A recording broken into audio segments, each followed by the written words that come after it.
Ok, donc là c'est la deuxième partie donc, du cours. Donc j'ai expliqué que c'était sur la peur, voilà pour celles qui sont rentrées après. Comment justement dépasser ces peurs. Alors, donc on a expliqué que si on prenait par exemple la vie comme un jeu, d'accord, et ne pas la prendre comme une angoisse, c'est-à-dire de se lever tous les matins en se disant oh là là mais qu'est-ce qu'il va y avoir aujourd'hui, comment ça va se passer, etc. Ça y est Lise, vous êtes rentrée? Super, bon Hachem. D'accord. Et pas de se dire ah, comment ça va se passer, quelle angoisse, etc. Se dire, tu sais quoi, je prends la vie comme un jeu. D'accord. Et vraiment, voir les choses complètement différentes. Maintenant, dans chaque chose, comme on a expliqué, il y a le plus et le moins. Quelqu'un qui veut, par exemple, maigrir ou qui veut se refaire une santé, il est obligé de faire un petit peu de sport, de faire attention à ce qu'il mange. Alors oui, le plus, ben, c'est qu'au bout d'un moment, il va y avoir des résultats et c'est un kiff. Et le moins, ben oui, il faut aller à la salle de sport, même si on ne peut pas actuellement avec le Covid, on va transpirer, c'est pas agréable, c'est pas un kiff, etc. Mais le plus de ça, c'est qu'au bout du compte, il y aura des résultats. Et forcément, eh ben, ça passe parfois par des choses qui ne sont pas forcément très sympathiques. Mais nous, on doit justement continuer à voir toujours ce qu'on va gagner et pas seulement ce qu'on va perdre. Le problème, c'est que le Yetzirah, il nous fait toujours regarder ce qu'on loupe et pas ce qu'on gagne. Et c'est pour ça que c'est hyper important de se concentrer sur ce qu'on va gagner.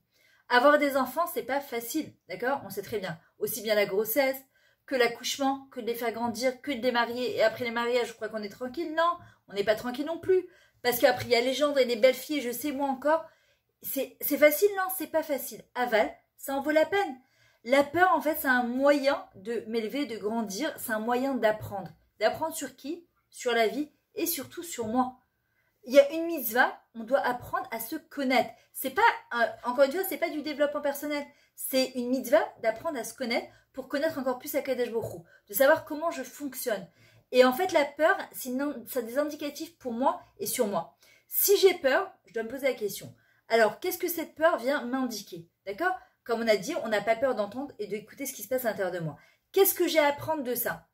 Il y a des fois, par ego, on se dit non, ça va pas, j'ai pas peur du tout. Non, pas du tout.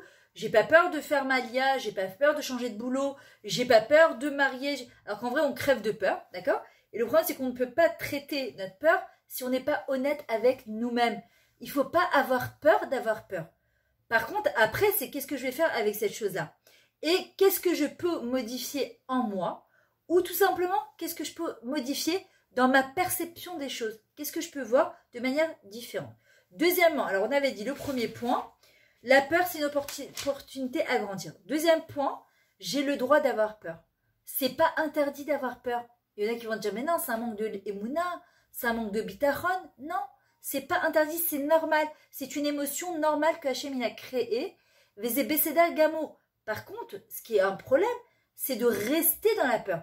Vous savez, c'est pas moi qui le dis, c'est les chachamim que chaque fois qu'on a une mauvaise pensée, une pensée angoissante, ou une pensée stressante, ou une pensée de peur, la première pensée, c'est toujours Hachem qui nous la met et c'est pour grandir. La deuxième pensée, c'est nous. Ou Bachartam Bachaïv, c'est quoi la hirat Hachem? La crainte du ciel, c'est qu'est-ce que je fais de cette pensée? Est-ce que je me laisse aller par cette pensée? Par exemple, je vois quelque chose, je me mets à juger. Est-ce que je me laisse aller par cette pensée? Ou bien je me dis, non, Hachem, je sais que c'est toi qui me l'as envoyé. Qu'est-ce que je vais faire de ça? Comment je choisis de tirer un profit de manière positive de cette pensée ou de cette peur ou de cette inquiétude? Maintenant, comme on avait dit, la peur, elle est plus grande que la peur elle-même. La peur de la menace, quand on voit les choses de l'extérieur, ça fait plus peur. Il y a des gens parfois qui n'ont jamais mis les pieds en Israël, et la première fois qu'ils vont venir en Israël, ils vous diront, mais ce que je vois dans les médias et ce qui se passe ici, mais ça n'a rien à voir. Les gens, ils exagèrent tellement ce qui se passe ici. Nous, quand on vit en Eretz, bah, je dis pas qu'il n'y a pas des peurs à avoir, je dis pas que parfois on n'a pas eu des angoisses, je dis pas qu'on n'a pas eu un peur d'attentat ou de choses comme ça, mais quand on est extérieur, moi je me souviens quand j'habitais encore à Paris et que je voyais, je me rappelle encore la guerre des Scots, j'étais jeune, mais je me rappelle encore que ma mère m'avait réveillée pendant la nuit, elle avait dit levez-vous faire des télim. J'étais très jeune, je me souviens, on s'est levé, on se rappelle, on s'était mis à pleurer, on imaginait, on avait de la famille déjà ici, et on imaginait le pire. Et quand moi-même j'ai vécu 3-4 guerres en Eretz Israël, d'accord, je dis pas qu'on n'a pas peur, mais quand tu es à l'intérieur, tu as beaucoup moins peur que quand justement tu es à l'extérieur de ça. Maintenant, Qu'est-ce qui nous empêche d'avancer? Très souvent, c'est mais et si je fais ce changement et ça réussit pas? Et si je change de boulot et ben sauf je me plais pas? Et si je me marie et combien de fois j'ai vu des gens? Non non, c'est pour divorcer après. Et si j'ai un enfant qui a l'âge de l'adolescence, il me fait galérer. Et si mais alors avec le si on mettrait comme on dit Paris en bouteille, le si. D'ailleurs ce qu'on dit Isha Chachama, je sais pas, il y a une quelconque qui est rentrée mais Broucha Ba'a. Avec comment on appelle ça, il y a marqué Isha Chama Banta Beta, qu'une femme intelligente elle construit sa maison, Ivelet Arsaota, et que l'idiote elle la détruit. C'est quoi le mot Ivelet? Ça vient du mot Oulai. Pardon, avec toutes les peurs. J'ai peur de ci, j'ai peur de ça, et peut-être, et si je déménage, et si je fais ci, et je fais ça, et ça. À un moment, il faut se dire, ok, stop. Il n'y a pas de si, sinon on n'avancera jamais. Et si on me juge, et si on me critique. Vous savez, je vous dire, et j'ai pas honte de le dire, mais au début des cours que j'ai donnés, d'ailleurs Sandra, elle me connaît depuis très très longtemps, parce que les premiers cours c'était à Modine, d'accord, Sandra Elouz, bah je sais que les premiers cours que j'ai donnés et les cours d'avant, ça n'a rien à voir. Et je sais qu'au début, j'ai été critiquée, qu'on m'a dit, aujourd'hui, honnêtement, je donne tout mon cœur dans un cours. Elles ont aimé, elles ont pas aimé, j'y peux rien. Moi, je sais que, voilà, comme je vous dis, avant chaque cours, je sais même pas le cours que je vais donner. Je demande à HM qui me fasse choisir le cours qui sera adapté à celles qui seront présentes pour ce qu'elles ont besoin d'entendre. Si vous avez aimé, je serai la plus heureuse du monde. Si vous n'avez pas aimé, j'y peux rien. J'ai donné tout ce que je pouvais avec ce que j'avais. Et c'est tout. Sinon, si avant, je viens dans, j'espère qu'elles vont aimer le cours, j'espère qu'elles vont kiffer. Et si elles aiment pas, et puis après, si elles disent que, mais je peux pas, on peut pas vivre comme ça, c'est pas possible. Tu fais ton relais, tu fais ta ishtadlou, tu fais ta part à toi. Après, tu laisses faire Hachem. Et la peur, en fait, c'est une espèce de orgueil, d'ego, que vouloir tout gérer, tout contrôler, tout diriger, que tout soit au top. Non, il n'y a rien. Ce qui est au top, c'est de faire ce qu'on peut avec ce qu'on a. Et au top, après, c'est de laisser faire Hachem sa part. Et là, tu es en mode détente. Maintenant, même les plus grands, il faut savoir qu'ils ont peur. La peur, c'est pas quelque chose de mal. Mais la peur, ça veut pas dire que je suis nulle. Moi, je me souviens quand Hidabrut, ils m'ont fait venir, c'était devant des milliers de personnes pour donner une conférence. Maintenant, aujourd'hui, tu peux me mettre même vers 10 000 personnes. J'ai pas peur de parler en public. Ça me fait pas peur. Maintenant, le truc, ça veut pas dire qu'au moment de parler, j'ai eu un petit peu mal au ventre. C'était un très grand public. C'était à Paris. Je dis pas que j'ai pas eu mal au ventre. Mais est-ce que ça fait de moi quelqu'un de nul? Non, c'est l'adrénaline qui monte à ce moment-là. En plus, toi, tu fais un voyage de 4000 km. Sur le moment, on te dit, tu vas pas parler 1 heure, tu vas parler 10 minutes. Donc, tu dois concentrer le meilleur en 10 minutes. D'accord? Ça fait mal au ventre. Est-ce que ça fait de moi quelqu'un de nul? Non, c'est normal d'avoir peur. C'est normal d'avoir des parparimes dans le ventre, comme on appelle. Mais c'est pas grave. Ça veut dire, c'est en train d'indiquer, tu vas faire quelque chose de grand. Donc forcément, ça fait peur. C'est comme avant un mariage ou avant n'importe quelle autre chose. On a peur. Moi, je me rappelle, la veille de mon alia, je me dis, mais qu'est-ce que je suis en train de faire? Mais est-ce que c'est Nahon? Est-ce que c'est pas Nahon? C'est normal. Et est-ce que je regrette? Non, absolument pas. Est-ce que je suis heureuse d'être en Israël? Oui, la plus heureuse. Et je souhaite à toutes celles qui sont encore en roule, les Dratagem de venir s'installer ici. Maintenant, comment on arrive justement à sortir de cette peur-là? J'entre dans ma peur, j'apprends à respirer, je l'entends, d'accord? Et surtout, j'accepte de rentrer dans ce qu'on appelle ma zone de vulnérabilité. Le problème, c'est qu'on vit dans un monde où on n'a pas le droit d'être faible. On doit être des superwoman. On n'a pas le droit d'avoir peur, sinon on a l'impression d'être des faibles. C'est faux. L'être humain, il est vulnérable. Et c'est ça qui lui donne aussi sa grâce. D'accord? Parce qu'on n'a pas envie d'avoir quelqu'un en face de soi qui paraît être des barres de fer et qu'on n'a jamais le droit de craquer. C'est faux. Il n'y a que Kadesh Baruch Hu qui est mouchlam, qui est parfait, qui est dans la perfection. Nous sommes des êtres humains avec nos côtés vulnérables. C'est bécédaire, c'est pas grave. Et quand justement je rentre, j'accepte de rentrer dans mon côté vulnérable et d'accepter que je suis un être humain avec mes plus et mes moins, alors ça sera beaucoup plus facile pour moi d'affronter ma peur et de me dire, ok, j'accepte d'avancer avec ma peur, je la prends par la main, je lui dis, viens, on va aller ensemble, on va tenter de nouvelles choses, on va essayer de nouvelles choses, les ébessés d'Ergamo, à Koltov, tout va bien. Maintenant, j'accepte de donner le meilleur de moi-même et en même temps d'avoir peur. Ça ne se contredit pas. Forcément, puisque je vais essayer quelque chose de nouveau ou je vais essayer quelque chose que je rêve depuis très longtemps, forcément. Mais Zébessé d'Agamon, c'est pas grave. Ce qui est important, c'est d'accepter que je suis quelqu'un de vulnérable. Donc, ensuite, quand on arrive à faire ce processus-là, on accepte enfin d'être soi-même. Et il n'y a pas un plus grand bonheur que d'être soi. De pas aller, comment dire, de pas faire comme tout le monde. D'accord? D'être différent de tout le monde. Pas pour être différent, pas pour être marginal. De se dire, attends, tout le monde fait ça, mais est-ce que moi ça me convient? Est-ce que moi ça me convient? Est-ce que c'est ce que j'ai envie? Regardez, la plus grande peur parfois des gens, c'est de faire teshuva. Pourquoi? Parce qu'ils vont avoir l'impression d'être différents, qu'on va les juger, qu'ils vont être à l'écart de la famille. Non, on peut faire teshuva. On peut retourner à ses racines tout en restant soi-même.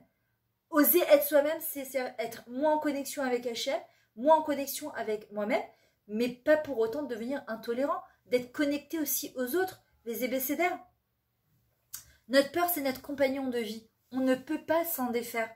On doit juste apprendre à l'apprivoiser et à grandir avec. C'est notre allié, c'est notre boussole de vie, c'est aussi notre ombre. Maintenant, quand je comprends ça et que je sais ça, alors au lieu de m'en faire mon ennemi, je m'en fais mon ami. Et j'entends ce que cette peur, justement, elle a à me dire.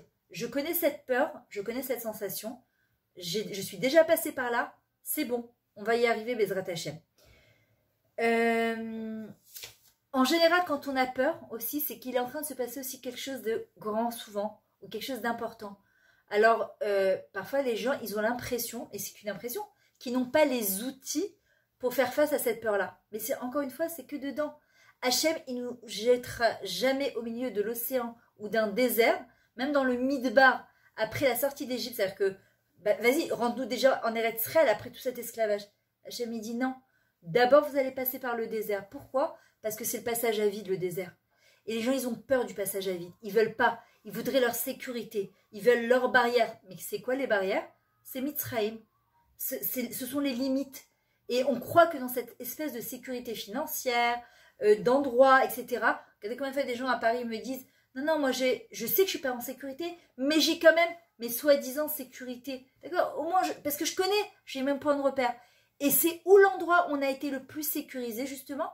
C'était en Égypte. Pardon, c'était dans le désert.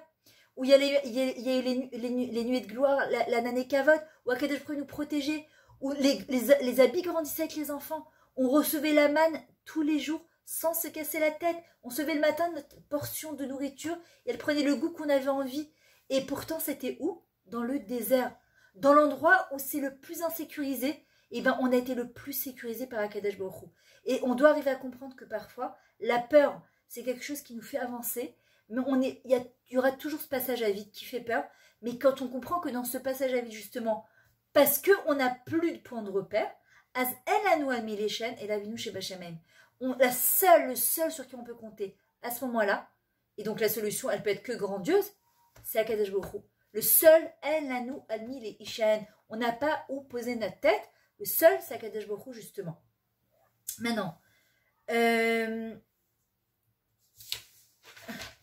le frère de mon gendre, il est rentré dans les maisons arabes, c'est-à-dire qu'il a servi vraiment dans des trucs secrets dans l'armée. Et à un moment, je lui ai posé la question, je lui ai dit, mais dis-moi, Yaakov, quand tu devais rentrer, il m'a dit, j'avais pas le luxe d'avoir peur. Pourquoi? Parce qu'il était officier. Il m'a dit, j'étais avec mes soldats, tu crois que... Il m'a dit, l'adrénaline, elle était au maximum. Mais là, je sais que j'étais en mission, j'avais pas le choix. Tu crois que j'avais le temps de penser, j'ai peur, j'ai pas peur, mes parents... Bah, là, je fonçais la tête la première.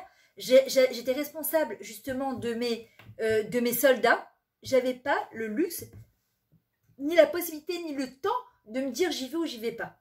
Donc, il y a des fois, eh ben oui, il faut apprendre à se jeter à l'eau, comme il a fait, justement, Nachshon ben Aminadav.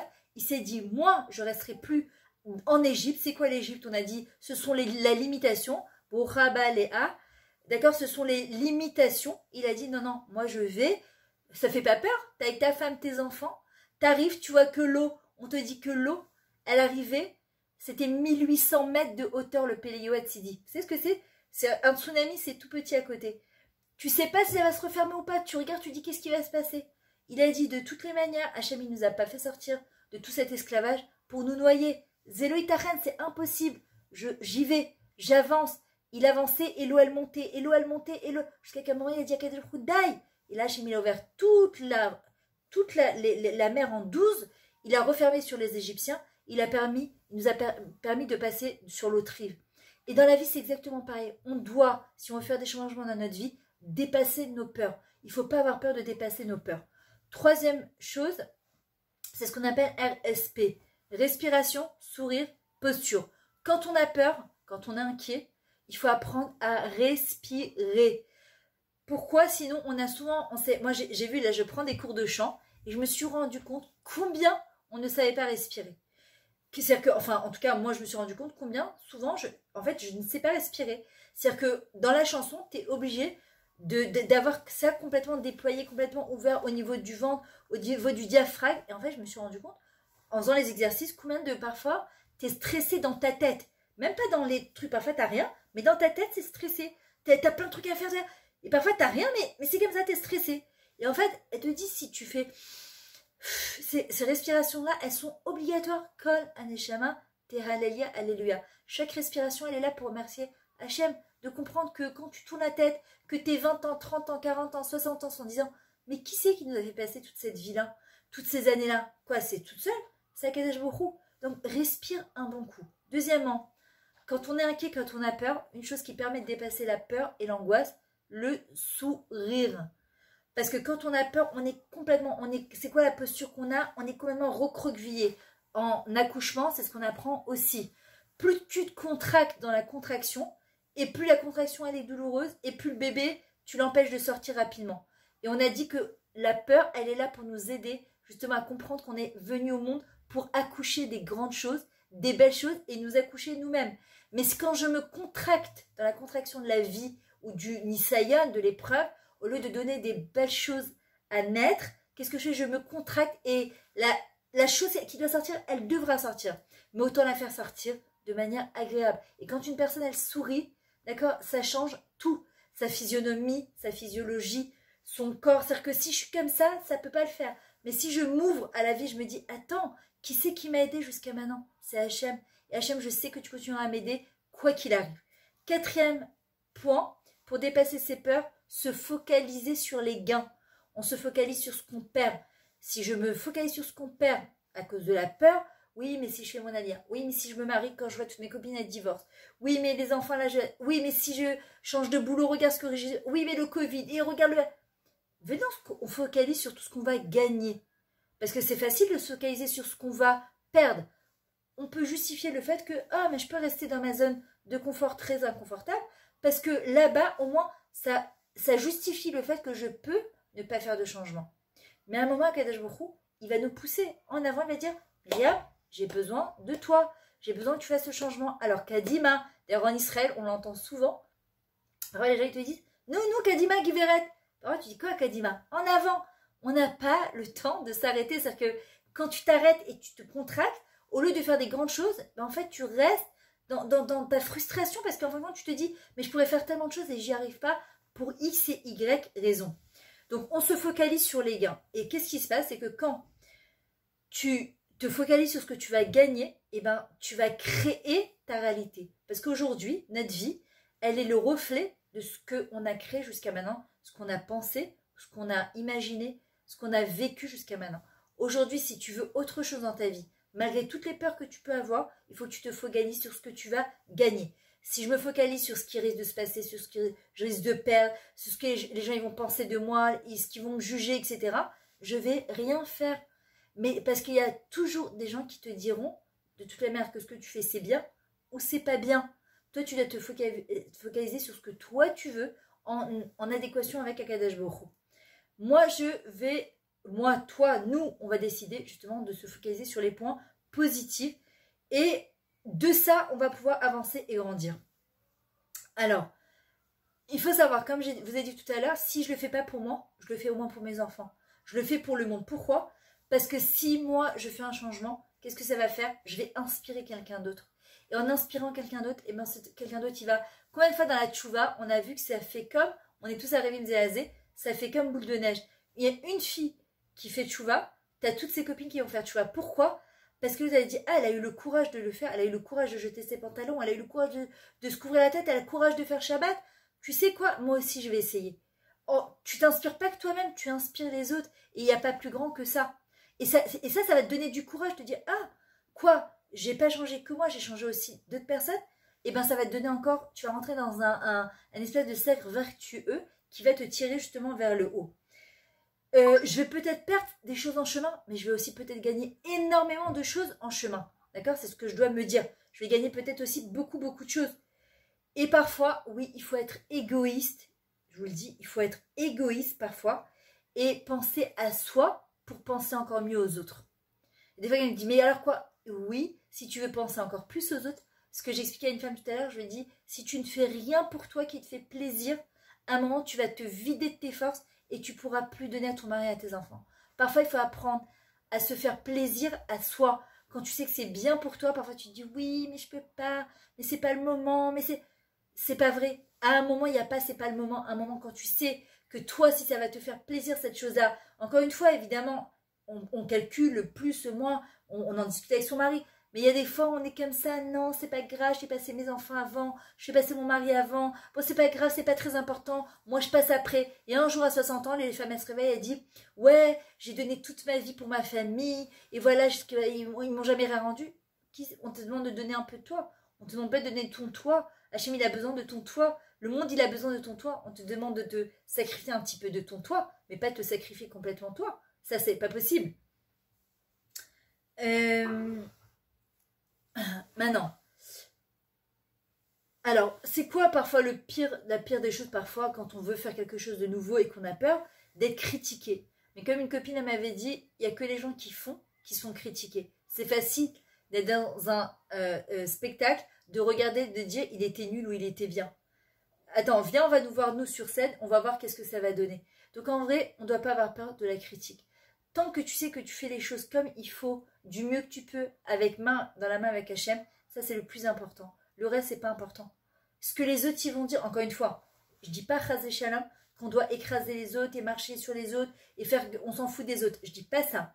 Mais si j'ai peur de faire quelque chose parce que j'ai peur du regard de l'autre, du qu'en dira-t-on, c'est dommage parce que ça m'empêche justement d'aller de l'avant. Moi, je sais que combien de fois on me disait, ah, au lieu de donner tes cours de Torah, tu devrais mieux t'occuper de tes gosses.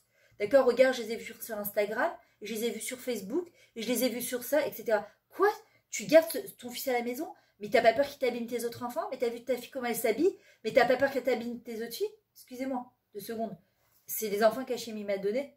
Moi, je sais, mes enfants, au fond d'eux-mêmes, qui y sont, et je sais que pour moi, ce que je vois, c'est une graine pourrie. J'ai pas vu encore les plus beaux fruits. Et qu'est-ce qu'ils vont trouver à l'extérieur? La peur du regard de l'autre. Ah, tu donnes des cours de Torah, mais tes enfants, ils suivent pas. Alors quoi? C'est où je donne plus de cours de Torah, ou je continue des cours en ayant peur que les gens me critiquent. De toute façon, ceux qui veulent critiquer, ils critiqueront quoi qu'il arrive. Moi, je sais que j'ai été un Kelly pour recevoir ces Neshamot-là, et qu'Hachem, il me fait confiance pour m'en occuper, et que moi, je fais ce que je peux pour les éduquer du mieux que je peux, que le résultat n'est pas entre mes mains. Ce ne sont pas mes enfants, ce sont ses enfants à Kadash Bokhu. Donc, j'ai décidé de ne plus avoir peur du regard de l'autre, la critique de l'autre. Zélo, manienne, oti, ça ne m'intéresse pas. De toute façon, quelqu'un qui aime critiquer, même si tu es au top du top et que tu fais la plus belle bar mitzvah, comme il dirait Gad Elmaleh, celle de Coco, avec je sais pas combien de millions de shekels et d'euros, il y aura toujours quelqu'un qui va de toutes les manières te critiquer. Et si tu fais pas assez, on te dira franchement, c'est abusé, ils nous font venir 1 heure de route pour manger je sais pas quoi, un schnitzel avec du riz. Donc quoi qu'il arrive, ceux qui veulent critiquer critiqueront. Donc toi, quand tu fais les choses en faisant le mieux que tu peux avec tout ton cœur, fonce, va main dans la main avec Kadash Bokhu et n'aie pas peur. 5e point, d'accord, c'est qu'est-ce qui va nous permettre de grandir. Alors moi et mes cahiers, comme vous le savez, pour celles qui me connaissent, je fonctionne beaucoup avec des cahiers, d'accord. C'est ce qu'on appelle la bibliothèque de la transformation, c'est-à-dire d'emmagasiner et de noter en fait tous les souvenirs positifs de choses qu'on a fait. On a fait parfois des très grandes choses et on oublie qu'on a fait ces grandes choses-là. D'accord? C'est-à-dire que des souvenirs positifs. Comment on appelle ça en hébreu? Un zikaron. C'est quoi le zikaron? Ça vient du mot zahar. C'est quoi zahar? C'est le masculin, c'est l'homme. L'homme, qu'est-ce qu'il fait? Il l'engendre. C'est quoi le but de se rappeler des souvenirs positifs? Justement, c'est d'engendrer du positif encore. Des moments de gratitude, des moments où on a fait des choses et qu'on croyait qu'on allait avoir peur et que au prochain ça s'est super bien passé, où on a été parfois déterminé et que tu es ressenti avec une sensation de waouh. Tu t'es dit, même au niveau de la Emouna et Bitaron, vous savez, le Rav Kamensky, pas Kanevsky, Kamensky, il dit qu'une personne, par exemple, elle a incarné et tous les jours, elle marque des petits événements de Hashgacha Pratit qu'elle a eu dans sa journée, de moments tu te dis, ouais, il m'est arrivé un truc incroyable aujourd'hui avec Akadosh Baruch Hu, merci. Je lui ai demandé et je lui ai l'impression d'avoir touché Hachem du doigt. C'est comme si qu'elle accomplissait les 613 mitzvot.